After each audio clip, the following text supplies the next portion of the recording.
ZMT Sports back. Week 4 edition. We have gone through 3 weeks already, Tom. Time is flying when you are having fun. How are you doing today, buddy? I'm doing great. I'm ready to get this episode kicked off, get talking about the Cowboys. My Jets suck. Yes, they do. And the debacle that is the New York Giants. New York's forces just... I might actually have more to say about the Giants this week than I do the Jets. And that's saying something. I know you're going to pull up that record, aren't you? No, I don't know yet. I don't know. You should, because that's a fantastic piece of evidence that you have. But we will get into that later. So normal format. We will go over our local landscape, favorite teams, fantasy advice, very close last week. We will talk about it. And then finally, ZMT Bets. Tom, anything you want to add before we keep Let's it rolling? Get this rolling. No, I got nothing. All right, buddy. We'll be back. ZMT Sports back. Milk money, cash money, local landscape. It would be a crime, I think, and a sin for me to either talk about the Jets first or the Giants first. No, it wouldn't. When your Dallas Cowboys look like the strongest team in the NFC East, and now I'm sorry to say this, I'm sorry to get you this hyped up probably, but you have to be thinking this maybe subconsciously. The Cowboys are the favorite in the NFC East, and if they don't win the NFC East, there's a big issue. Yes. So Mikey D, they played their biggest rival. They routed them on primetime, national television. Take the floor and just tell me, just talk to me. The return of Dog Diggity, home with the Dog Diggity. But no, I'm just kidding. I'm not kidding. Listen, I am absolutely ecstatic. Cowboys beat our arch rival that I love to hate so much on prime time. Routed them by 20 points. Should have been more than 20 points if the refs didn't suck off the Eagles. But we will just get into that now. We are going to go right into Milk's 3 Cowboy takeaways. And number one, Tom, can you guess what it is? It was the same as last week. What is it, buddy? The running back duo. No, it's not. It is the defense. I love you, Dan Quinn. The defense. When have I ever got on this podcast? Well, I mean, we've been doing it for a year, but when have I ever in my whole fandom ever talked highly about the Cowboys defense? Dude, they held Jalen Hurts and Miles Sanders to a combined 64 rushing yards. That is their specialty. And they literally shut down the run against this dynamic duo that they have over in Philadelphia when it comes to rushing. They let up 320 passing yards, and, but it was garbage time for Jalen Hurts. If you want to talk about garbage time, that is garbage time. So this defense is taking steps, right? Fantasy, PFF, they're ranked like 11th now out of 32. Cowboys defense, unheard of. They have 8 turnovers. They lead the league. They didn't create their 8th turnover on defense last year until week 11. We're heading into week 4. This is awesome stuff. And we also got to think about this too. We got to think about this too. There were so many inactives on the Cowboys defense, and a lot of people stepped up. Donovan Wilson was out. Carlos Watkins, Diamond Armstrong, DeVell Gallimore, Bradley Anae, and Keanu Neal. These are the main guys, and they weren't even there last week. And all these other guys stepped up, and they did their job. Anthony Brown got a pick. Trayvon Diggs keeps doing his thing. Held Devontae Smith to 2 receptions for 9 yards when he was on him. That is insane. He continues to be hot. Jalen Smith and Leighton Vander Esch even played well. I hate Jalen Smith, but he was running from sideline to sideline. He was doing his thing. He's doing what he was paid to do. And then this guy, tell me if you know this guy, Owagane Adizuma. I know. He was part of 2 sacks. He's off the rookie, though. I know that. No, he's not. He came off the practice. He came off the practice squad. He was drafted by the Giants in 2015, and he was on our practice squad. He got on the field for all these injuries, and he showed out, man. With him and Micah Parsons combined for the 2 sacks that the Cowboys had on Monday night. So that is one thing I'm going to say. First takeaway, the broadest takeaway: this Cowboys defense is impressing me. I'm not saying they're the best again, but this is really good to see. Number 2. This offense is legit, and this might be an exaggeration, but I feel like they can score on anybody with ease. Dak has comeback player of the year without a doubt. If you hammered it before the season, you're a genius. I don't see anything changes. He is looking phenomenal at quarterback, and I'm trying to be as unbiased as possible. 80% completion 2 weeks in a row. He had 3 touchdowns. He should have had a rushing touchdown on Monday night. Fucking underthrow. Another underthrow that would have cost you that cost you money and cost him his 4th touchdown. Yeah, I agree. And I'm just going to say this: share the wealth. Shayla Wealth on this Cowboys offense. Zeke Pollard, like we talked about last week, this 1-2 punch is absolutely dynamic. Combined for 155 rushing yards on Monday. Dalton Schultz had a breakout game. Cedric Wilson had a breakout game. This is just awesome stuff because Cedric Wilson and Dalton Schultz stepped up when Amari Cooper and CeeDee Lamb just, did their jobs, which is like awesome stuff. And he put a 40-piece McNugget on the Eagles, which is fantastic. Kellen Moore, you are my hero. And yeah, that's it. And the O-line play, I got to bring this up real quick. I know I'm like bragging. I don't mean to brag, but I got to bring this up real quick. Current Cowboys offense lineman rankings according to PFF. PFF sucks. I don't trust it. For the Cowboys, this is pretty good. Tyron Smith for tackle, second out of 74. Zach Martin, second out of 68.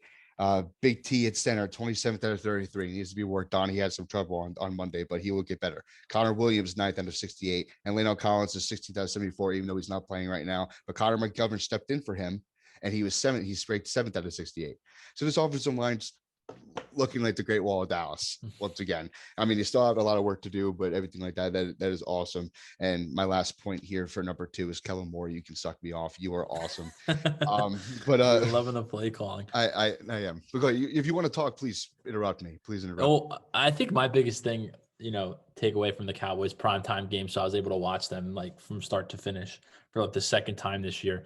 And a lot of what I saw against Tampa Bay, I saw again last night against Philadelphia, as in the offense adapted and was able to move the ball. Against Tampa Bay, it was pretty much all passing. And against Philly, it was a lot of run set up to pass. If Dallas is going to be able to win both ways or be competitive both ways, that's why I said what I said when we opened up the pod, is that they're the favorites in the NFC East. They are the best team in that division because we see what's going on with the Giants. Washington, the football team, might have been the most overhyped team coming into this year. They look like a bunch of crap shoots and a bunch of dog meat.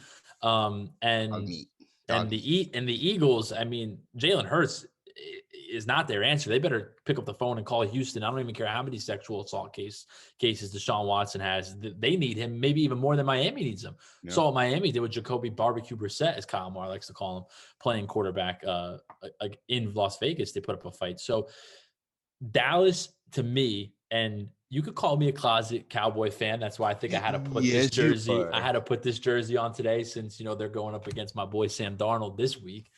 But I love watching them.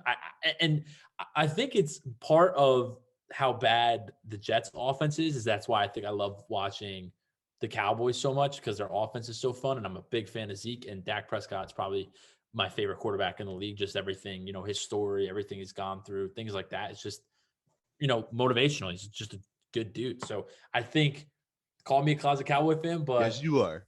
But I just think they're the best team in that division. And if they, like I said before, can win both throwing the ball all the time or doing what they did in the ground game on Monday night, they're going to be hard to beat, because that's how playoff teams win. They run the ball down your throat, and they set up those play action passes, and they get you deep down the field. So, well, I'm pissed about the underthrow, but those are my big takeaways from the Dallas game on Monday. I understand, but that leads me to my third biggest takeaway, because Tom, I wish all people were like you, because my third takeaway is everybody loves to hate the Cowboys. And this is where I'm going to go with this.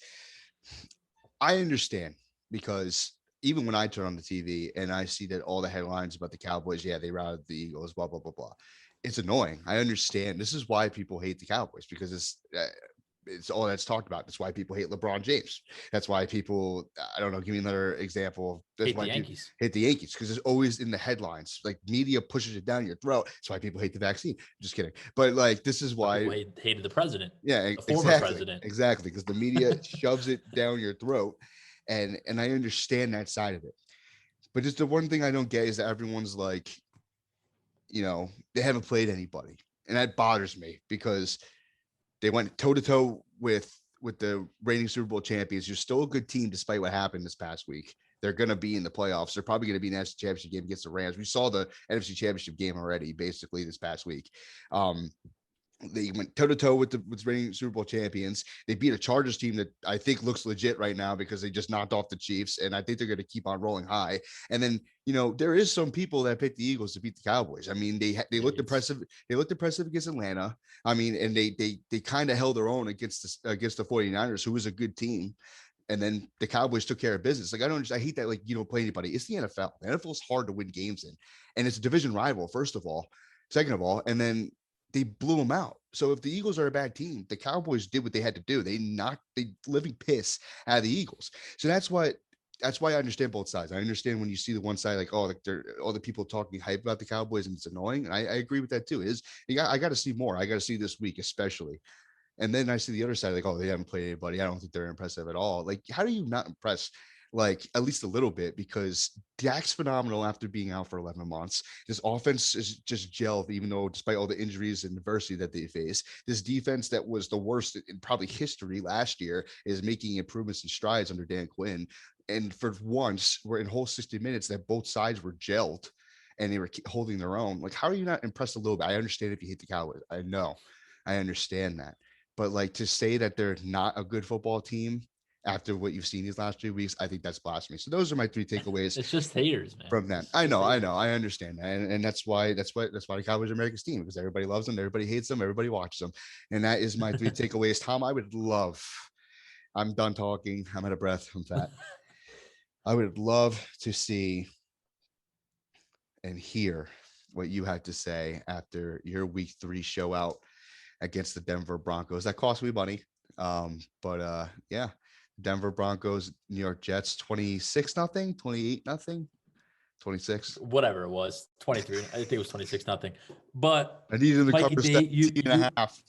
Mikey D, you learned on Sunday the number one rule that all Jet fans know and have known for their whole lives from the minute of conception, that they never bet for or against the New York Jets. Because when you bet for them, they won't show up and they'll lose 26-0 against a team that, what are the Broncos? Who the fuck knows? Because who have they played, really? 0-9 combined, Tom. You never bet against them, because throughout their history, there's been games.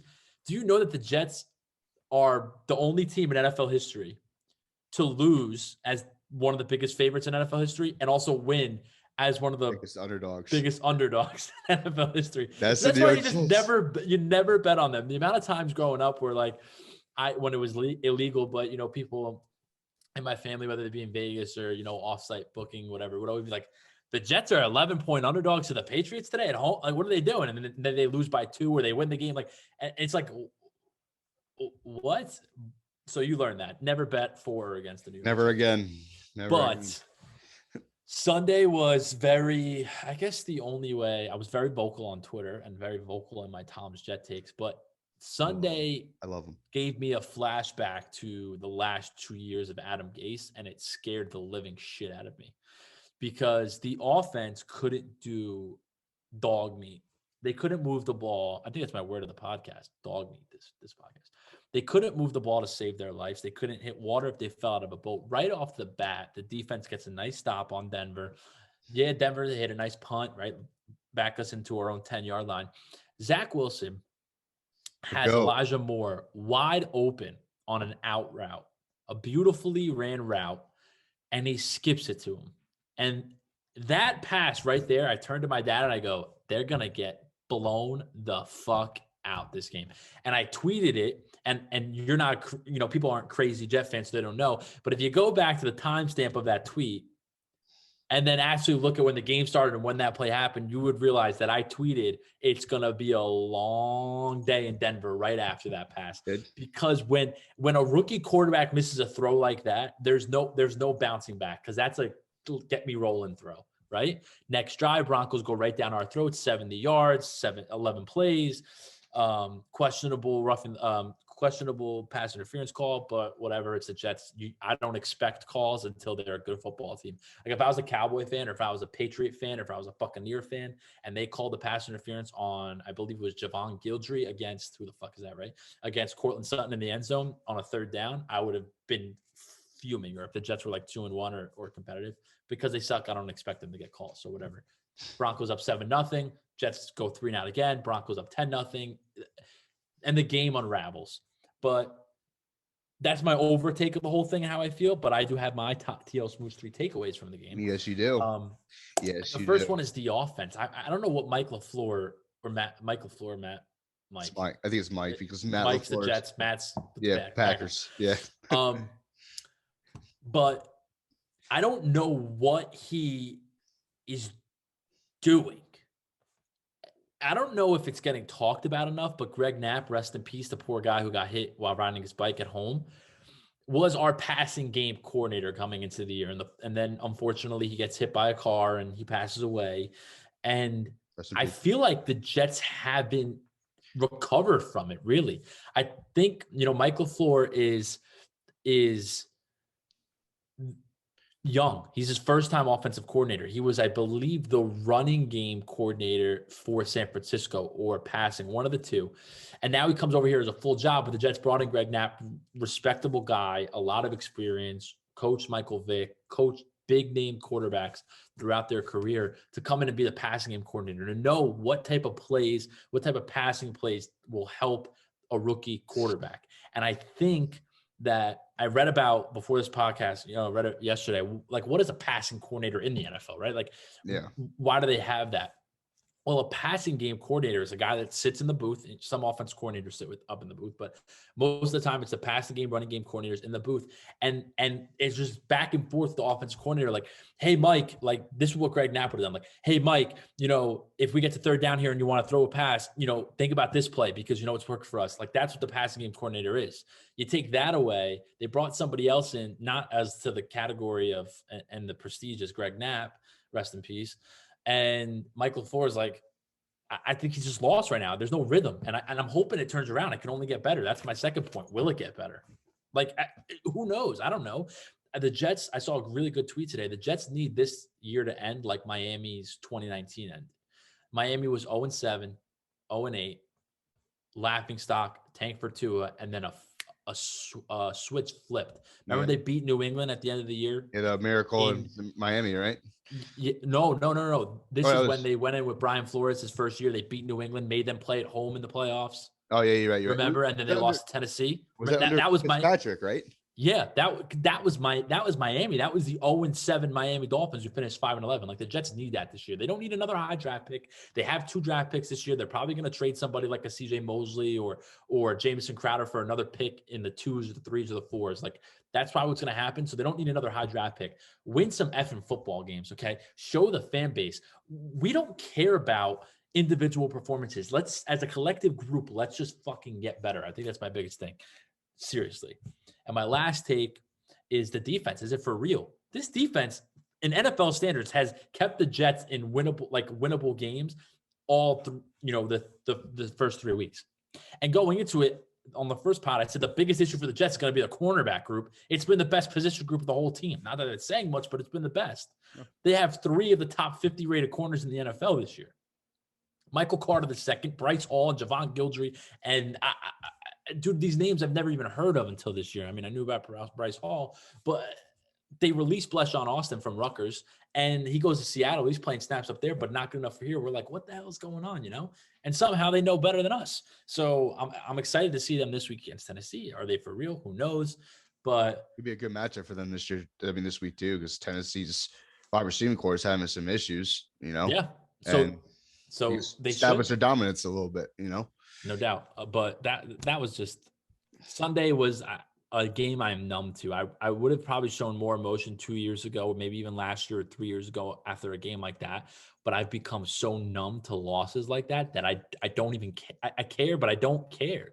Yeah. You know that the Jets since 2019 have scored 30 points once, and that's a 19-game span. They scored 30 points once. In a passing league, in an offense-friendly league, they've only scored 30 points once. The Chiefs in that span have scored 30 points 17 times. I'm not asking. I heard this on Twitter too. I'm not asking for the Jets to be the Chiefs, but just be competent. Be competent, and they're far from that, and that's disgusting. But you know what? Who also isn't competent? Who also is not closer to my screen. We share a stadium with that team, And that would be the New York Football Giants, or maybe just the New York, what the fuck are they playing Giants? Because by God, they are terrible. They are so bad. And I'm not a Giant hater. I'm not. I really don't care. The Giants are like the Yankees to me. I don't give a shit about the Giants. I don't give a shit about the Yankees. I am the fan, or I'm supposed to be the fan of the little brother. But if the Giants don't have two magical Super Bowl runs, are they really that much fucking better than the Jets? Are they really? Are they? If they take out those two improbable helmet catch and the fucking other Super Bowl they won, okay, against Bill Belichick and the Patriots, they have two Super Bowls in their history if you take those two out. The Jets have one, okay? There was a time in this city where the Jets were the only team with a Super Bowl ring. There was a time. For about 18 years, they were the only team with a Super Bowl. Yeah. So are the Giants really that much better than the Jets?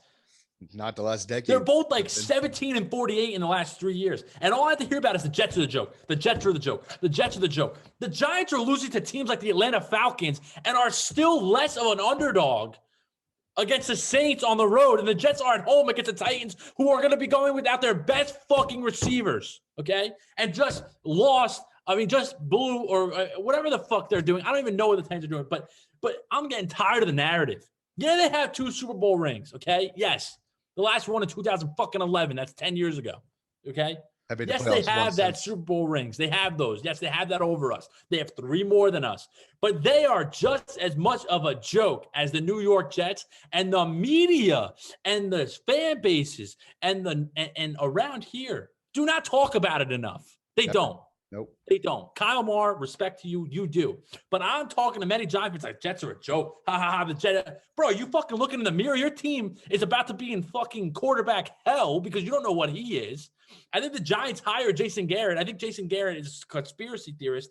And Jerry Jones said, take the Giants job and go sabotage them because who the fuck knows what they're doing on offense? I mean, take the floor a little bit from me and I'll chime in on and off, but tell me if I'm wrong, please. No, listen, this is fantastic. I love every second of it. Take a breath, take a sip of water, Tom. I will take the floor for type a second, but I mean, I'm not going to go on a rampage here because, I agree with you though. I agree with you 110%. It's the facts, that we talk about it all the time on this podcast. We talked about over the last year about how often and how much this Giants organization just swept under the rug because they share the same bedroom with the New York Jets, and everyone thinks the New York Jets is a joke and everything like that. But the Giants are a joke. They're 110% a joke, and it's going to come bite me in the ass because when I go to Dallas in 2 weeks, so somehow compete against the Cowboys. But nonetheless, it really is. It is disappointing because last year we saw Joe Judge come in. He did a decent job. We were like, they were a competent quarterback away from being an actual decent football team last year. And now I feel like the script has flipped. Like that's what I feel like. I feel like Daniel Jones is trying to play to the best of his ability, but he's being held back by Jason Garrett because that guy sucks. And Joe Judge I feel like he doesn't know what he's doing anymore. I don't understand. Like that's script, another thing. The script cut you off. He's not the coach for them. He's not a good head coach. No, and it's disappointing because he had so much promise. He's not a good head coach. This team's undisciplined. They don't come out to play, and they think they're better than everybody when they're not. It's like I don't know how to explain it. It's the team, it's the brand, and everything like that. Like you could be average if you're the New York Football Giants, because that's what they've been ever since their last Super Bowl miracle run. They've made the playoffs once. They haven't won a division since 2011. It's a joke and nobody talks about anything like that. And obviously I'm the Cowboys fan. No one's going to take my word for it. But I mean, if you just open your eyes, like the New York Giants are just a joke. They really are. They're to me, it's not me attacking them or trying to talk shit. It's more of a thing because my team is also just as bad as them. And I have to constantly hear how much of a joke, and I agree with it, how much of a joke they are, how they can't get the quarterback right, how they can never get the coach right, how they're the most absurd, they're the worst roster in the NFL, they're the worst this, they're the worst that. But the Giants are just as bad. And you see the little digs here and there from smart people on Twitter like, oh, look at this. The Giants actually have the worst record in the NFL, strength of schedule-wise, because they have the same record as the Jets. What's up with New York football? But if you talk about it, it's like the Giants are going to go in this week against New Orleans, and it's going to be like, they can fight. You know, they might keep it close. Like, yeah, there's some point, but they'll keep it close because blah, blah, blah, blah. They just, to me, they go into games unprepared. I mean, Kyle sent it to us all the time. The Falcons have the most, completions on balls 20 plus yards down the field. And I don't think the Giants attempted one last week. Yeah. Like what are you doing? Giants had that game in the bag like last week. They really did. And they lost it. They've now lost to, we don't know what the Broncos are. We don't. We really don't. I mean, the Broncos don't beat themselves. But if they run into a team that's more talented than them, they will lose. I'll just make that assumption now. Like the fact that the Ravens, I know the Ravens, we don't even know what they are yet because they barely beat the Lions. But the fact that the Ravens are only 1-point underdogs in Denver is disrespectful to me because Denver has not played a team that has been way more talented than them. And that's what they're going to go against this week. Like there's a difference between losing to a team that's better than you and then losing to a team because you beat yourself. And that's the New York Giants every single time. I know what you're saying. Yeah, exactly. So the Broncos, right, going to the Giants, and they just control the clock, and the Giants beat themselves. Then the Broncos, I believe they played the Jaguars week 2. They were losing at halftime. But then the Jaguars started making mistakes and beating themselves, and the Broncos stayed the course. Then they played the Jets, and they control the whole clock. They run the ball down our throats, and they don't beat themselves. They don't take penalties. They didn't turn the ball over. And they give the Jets no chance to come back because the Jets were playing so bad. They didn't have the costly turnover that gave the Jets the jump of life they had. They just kept staying the course. Like, you're going to have to beat us. We're not going to beat ourselves. And that's what the Broncos are. That could translate to winning football. But to the Giant point, it's like, who have they played? They haven't been able to beat them yet. Look what happened. Look what the Bills did to the football team. Look what they did to them. And then the Giants beat themselves against them once again. It's like it might come back, like you said, to bite both of our asses because the Giants always – I mean, the Giants have had years where they've started 0-4 or 0-5 and then rip a couple games off. Yeah, they won us.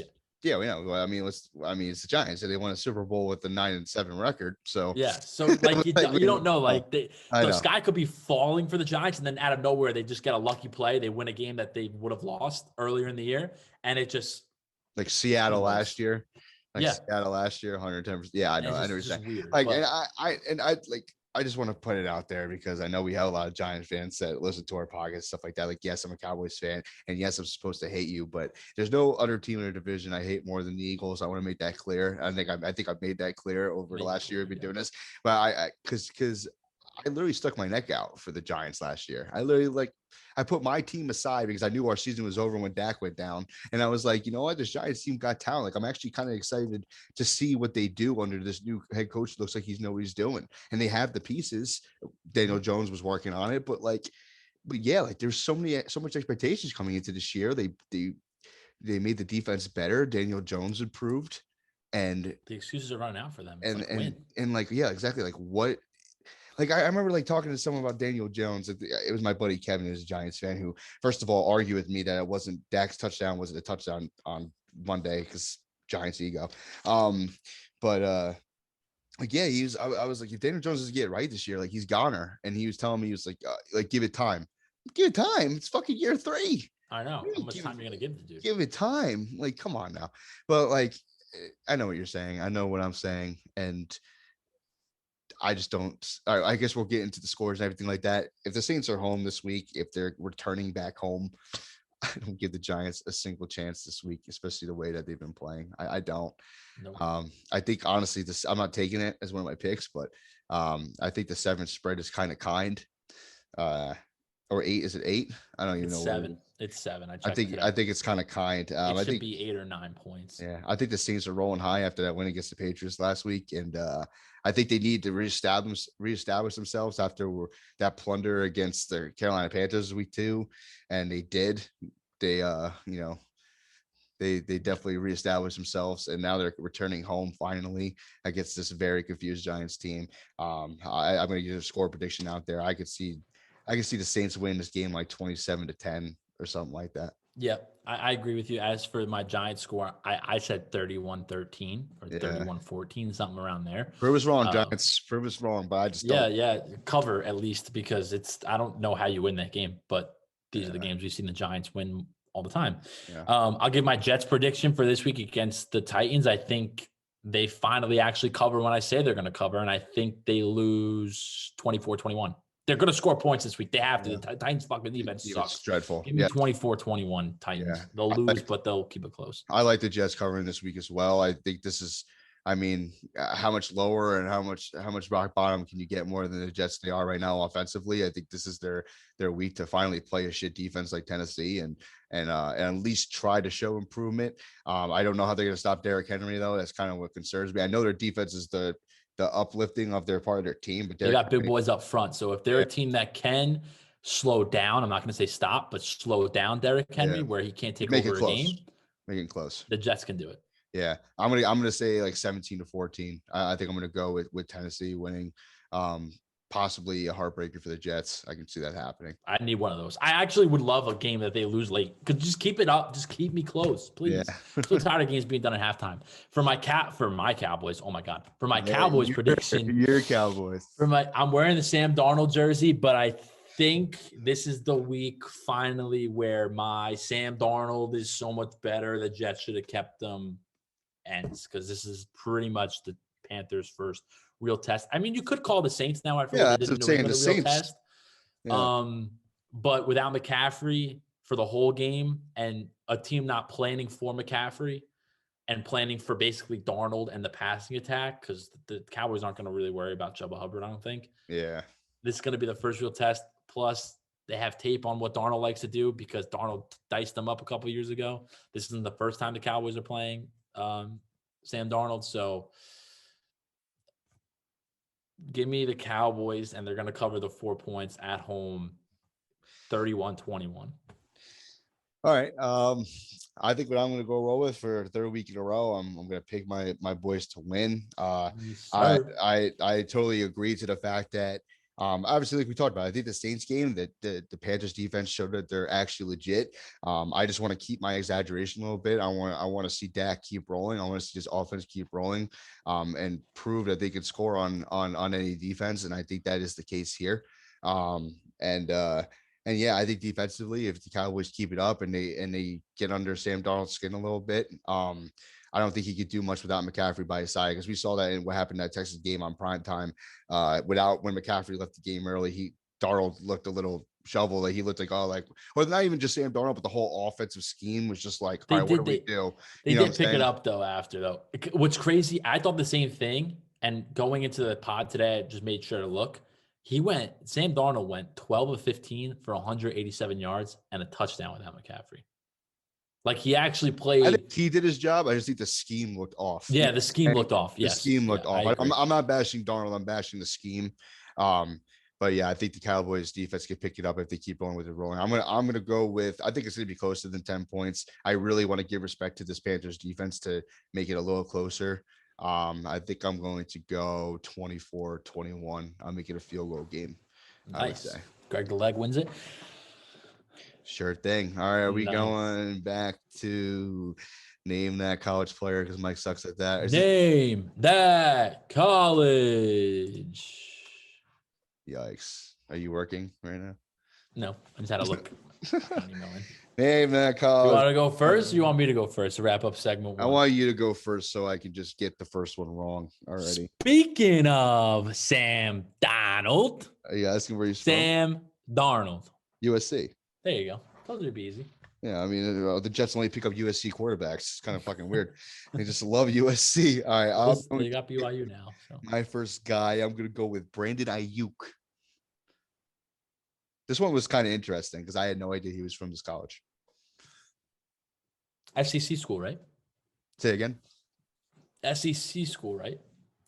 No. Pac-12. Oh, Washington. No. Wait, is timeout? I hope it's not Pac-12. Is Arizona State in Pac-12? No, that's Pac-12. Yeah. Okay, thank God. I was like, oh yeah, Herm Edwards coached them. That's a stupid one by me. Arizona State. That one.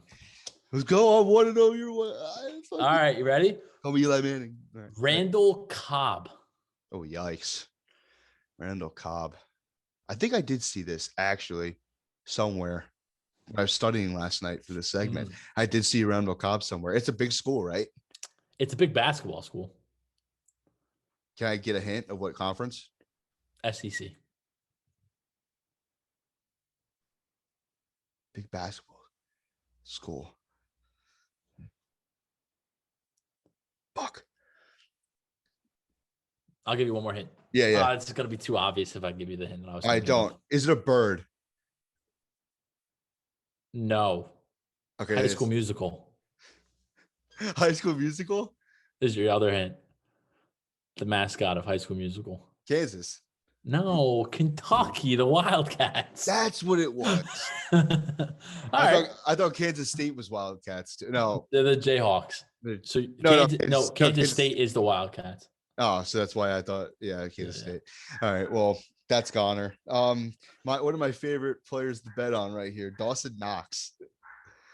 Bro, you hit me with hard ones this week. No, this one's kind of obvious. Give me the conference. It's not obvious. Lane Kiffin. Ole Miss? Yeah. Okay. That's in the conference, but I know. I just wanted to give it to you because I love Dawson Knox. Yeah. All right. You ready? The last one for your Cowboys. Tony Pollard. I know this. Memphis. Yep. Bingo. All right. What's my jet? You know what's wild? What? I was like looking up some Cowboys players last night to think about like which one you would ask me. And Tony Pollard was literally the last guy I looked up. I was like, you know what? I was like, you know what? He's gonna ask me Tony Pollard one of these weeks. I should just know where he's from. And I was like, Memphis. Okay, cool. There you go. All right, ready? This is kind of hard. I did give you really hard ones this week, but he's the tight end on the Jets. I think he's one of the tight ends on the Jets. Trayvon. Wesco? Let's go. West Virginia. Yeah. Not only did I finish his name, I gave it to college. I my handwriting is so dreadful. I forgot what I wrote. He's technically a fullback. Yeah, I just. But he's a tight end. But he's playing fullback. So we both went 2-1. That's not bad. That's what we did, unlike our bets. All right. Yeah. So ZMT Fantasy coming up next. Yes, sir. ZMT Fantasy back. Oh man, Tom, did we fucking get bailed out again? This past week, my goodness. I'm going to pull up the results real quick. Oh, Tommy Leone. I picked Joe Burrow and he took his big dick and he fucked us over, man. Let me just tell you. Let me just tell you that, man. But we finished with a dub. We are 3-0 on fantasy this week. All of them being close. We are just fucking getting anal this year by our sits. But we won 47.94 to 46.68. So we won by barely over a point. So yeah, Joe Burrow showed out, but our two big picks were Ronald Jones and Devin Singletary. They combined for like 5 points. I think that's where we got our win there. Jacoby Myers did better than we thought he would do. 18. But Daniel Jones, Chase Edmonds, Michael Pittman, they put up decent points per position. I think we got kind of fucked over with Sterling Shepard leaving early with an injury. But yeah, I mean, we are 3-0 despite how close it has been. We'll take it. We are giving technically the right advice, even though we're winning by a hair. Tom, would you like to go first for your week 4 starts? Sure, I will. I'm starting in the Bears-Lions game. I know it's an ugly game to think of a fantasy start for, but I think Justin Fields is going to start again. I think they're going to give him one more shot. And I think because of that, they're going to run the ball and they're going to lean on David Montgomery heavy. And the Lions, although for some reason I think last week was just bad game planning by the Ravens, it makes it seem like the Lions are good against the run. They're not. No. See what San Francisco did to them. Aaron Jones did against them. Yeah, exactly.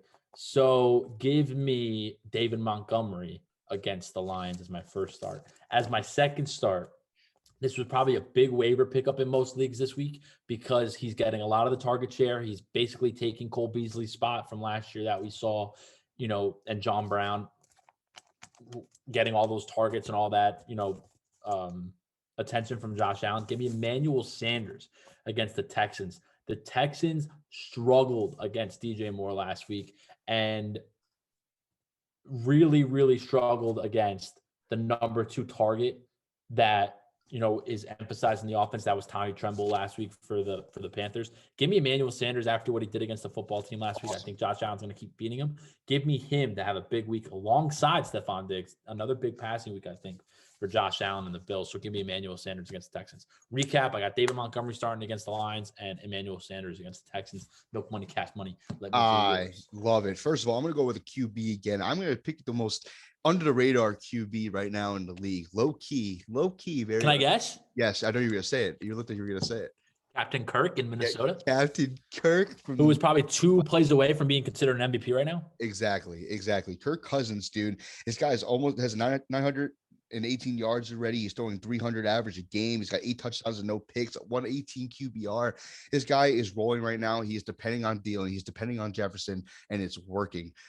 He is the reason why they're in every game they've been, even despite being 1-2. He is really balling. He is living up to that contract that he got a few years back. And I think against Cleveland, it's going to be a shootout game again. I think you can even start Baker Mayfield, but I'm just staying away from Baker Mayfield because I just think Kirk's the better value here. I think he's going to put up more points. He's going to be the reason why they had to come back in this game and stay with the Cleveland Browns. So I'm doing Kirk Cousins against Cleveland. And then my second pick, I am going with the Eagles running back, Miles Sanders. And here's the reason why.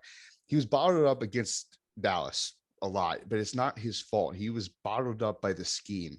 It wasn't really Dallas's defense that held them back because his first run went for 24 yards against the Cowboys, but yet they just didn't feed him. They weren't going to him. The offensive scheme for the Eagles against the Cowboys was really disgusting. Like, it was really bad. I loved every And they single had extra time to prepare. Exactly. I loved every second of it, but at the same time, they just refused to give the rock to him. Kansas City is very vulnerable against the run. We see that. Chargers, doesn't even depend on the run. Austin Eckler and Justin Herbert combined for almost 100 rushing yards. The Browns are 150 rushing yards week 1 against Kansas City, and then the Ravens. Remember what the Ravens did to them on primetime? Almost 250 rushing yards against Kansas City. So Kansas City is very vulnerable to the run. And I think it's one of the weakest part of their defense. Their defense is just the weakest part of them in general. So I just don't think they're going to keep Miles Sanders bottled up this week, especially after a loss like that. The Eagles need to switch up the scheme, and Miles Sanders deserves the respect of getting more carries than he did last week. So I'm going to go Miles Sanders against the Chiefs. So Kirk Cousins against Cleveland and Miles Sanders against Kansas City. Awesome. Love it. Okay, so as for my sits, going a little outside the box here. You were talking about Kirk Cousins being one of the surprises at quarterback. My first sit is another one of those surprises, and I'm actually staying with the same team because I really I don't like the matchup for both my sits. So the first part of my same team sit is Derek Carr. I think he's going to come down to earth a little bit. I think the Chargers are going to dominate them. I think what I saw Jacoby Brissett and the Dolphins do to the Raiders is what the Chargers are going to game plan with. They're home. It's Monday Night Football. I think Derek Carr is going to come back a little to earth against the Chargers. So sit him. And Henry Ruggs. Asante Samuel Jr., the passing attack. Tyreek Hill was shut down last week. Yep. The Chargers do not give up big plays, and that's all Henry Ruggs is big plays. So sit him. I'm nervous. I think Derek Carr, just to recap, Derek Carr and Henry Ruggs, my 2 sits. Derek Carr might bite me in the ass because that could be a high-scoring game. It could be. But I don't see Henry Ruggs having those big plays. I think it's more of a Bryan Edwards, Darren Waller, Hunter Renfrow, Kenyon Drake, maybe Josh Jacobs comes back. Fucking Kenyon Drake. This Henry Ruggs has had 2 good weeks in a row. Put his ass on the bench. It's not going to happen again. You caught lightning twice. Put him back. The Raiders on Monday Night Football again? I think so, against the Chargers. I say, weren't they against the Ravens? Yeah. 1? Hey, Vegas, baby. It's a big market. You're right. It is. Monday Night Football, 8:15. Wow. Good for them. Good for the Raiders. Fun game to bet, baby. That's a fun game to bet. Very fun. I'm going to go with my sits now. My first sit, I am sitting Damian Harris against Tampa Bay. Yeah, dude, fuck the Patriots, bro. Mac Jones last week had more rushing yards than Damian Harris against New Orleans. It's just a committee over there at the Patriots, with James White. And obviously Mac Jones is even on the ground more than Damian Harris is. Just stay away, especially against this Tampa Bay front who just loves to defend the run and is very good at it. So that's just obvious. The second sit, people are going to call me fucking crazy, but I'm doing it. I'm sitting DeAndre Hopkins against the Rams. And the reason why I'm sitting DeAndre Hopkins is because he only put up 5 points last week. He's dealing with a rib injury right now, and now he's facing his toughest matchup of the season so far, going against Jalen Ramsey in this Rams defense. He is basically going to be a wide receiver 2, I think, in this game. I'm not disrespecting D-Hop. He's one of the best receivers in the game, but with an injury, you're already having another step back by going against Jalen Ramsey, who's one of the greatest cornerbacks in the game right now. So I'm going to sit D-Hop. I'm going to play safe. I think he has another bad week. So I'm going to go with Damian Harris against Tampa Bay and DeAndre Hopkins against the Rams. Love it. All right, man. Let's hope that our Derek Carr and DeAndre Hopkins picks don't screw us and have our Especially for first how loss, good. because those two guys can snap even if we're not predicting it. And Exactly. yeah, so Risk it for the biscuit. let's try to go 4-0 somehow, some way. Speaking of 4-0, we'll be coming back with ZMT Bets next. Yes, sir. ZMT Bets back. Milk money, cash money, take the floor. Give me your picks and your prop for the week. Yes, sir. Bouncing back 1-3 week. I am going to go 4-0 this week. Mark it down, Tom. First, I am going with the Colts. I am going to Miami, as Tom would like to say. It's do or die for the Colts. They're 0-3. The Dolphins don't impress me. It's barbecue percent versus one ankle Wentz. I don't care. I'm going with the Colts +2 against the Dolphins. Then I'm going to Orchard Park. I am going into Buffalo, and I am going to take the Bills to throw a 30-burger week 2, and then a 40-burger week 3, and they might even put up a 50-burger this week as they are taking on the Texans. Give me the Bills -16 against the Texans. And finally, I'm going Chicago. Just fucking kidding. I am going with Lions. Give me Dan Campbell. Give me Jared Goff. I am going with the Lions +3 versus the Bears. I do not trust the Bears whatsoever. They don't even know who's going to be starting quarterback this week. If it's going to be Fields, if it's going to be Foles, or even Andy Dalton. They don't even freaking know. Give me the Lions, who's been gritty, who should have a win last week and compete with Aaron Rodgers and the Packers 2 weeks ago. Give me the Lions +3 versus the Bears. Colts +2 versus the Dolphins. Bills -16 versus the Texans, and the Lions +3 versus the Bears. My prop bet for the week, I am going with the greatest of all time. That he is heading home. He is looking to break records. He is going to beat the living piss out of Bill Belichick and the New England Patriots. Give me Tom Brady over 1.5 touchdown passes. Go ahead, Tom. Yes, sir. I'll be a big Tom Brady fan this week for sure. As for my picks off a fresh 4-0 week in the standings, I'm heading to Minnesota. We were just talking about them. I'm taking the Browns. Give me Cleveland, that run game. They're going to dominate the clock. Give me them -2.0 favorites. They'll win by 3 or 4. Give me the Browns in Minnesota. For my second pick, give me We Them Boys. Give me the Cowboys against my boy Darnold. I'm sorry. I bet against Darnold once already this year. He came back and bit me in the ass against the Saints. But give me the Cowboys. 4 points is too low for them. They'll win by a touchdown. Give or more. Give me the Cowboys -4. And for my last pick, I'm going to the Mile High City. And I'm getting high off this pick, really. Give me the Ravens +1 favorite underdogs against the Broncos. What? Ravens get back on track. We don't know what the Broncos are. Ravens +1 against the Broncos. To recap, give me the Browns -2 at Minnesota against the Vikings. Ravens +1 against the Broncos, and Cowboys -4 against the Panthers at home. 2 road dogs and a home favorite as for my prop pick. Give me Z-Dub, Zach Wilson. Jets get the offense back on track. Zach Wilson over 1.5 touchdowns, baby, against the Titans. Let's get it. Doug Diggity home of the Doug Diggity. For the first time in our history, we might have gone over the music. We went over the music the first time. So, Mikey D, I will give you the option. Do we redo this segment or do we continue? I think we continue. It's fine. All right, fuck it. Whatever. It's fine. I mean, this is our shortest segment. It's always 4 minutes. So if you did want to run it back for a couple more for another thing, you let me know. No. Let's just keep it, because I haven't had a pick selection as good as I ever had just now. I felt electric. All right, cool. You did feel electric. I fumbled a bunch of times, so I didn't feel electric. Do you want to? We can redo it. No. Keep yours. I don't care if I go over, because yours is gonna be electric with the music. Mine's gonna be over and whatever, but it don't matter. I bet you will beat it. I don't know. I had the stopwatch going. I ended at 2 minutes. I know, but the song's 2:26. True. All right. Well, we don't. So this is people who listen. We don't do it with the music. We totally just hope. Just hope that it sounds good. We just pray that it sounds good. Yeah. Because they always want us to pay to edit our audio, so we can't. We're not there yet. We don't afford it. Yeah. We do it for free. We really do. Yeah. It's a nonprofit organization. We don't pay taxes.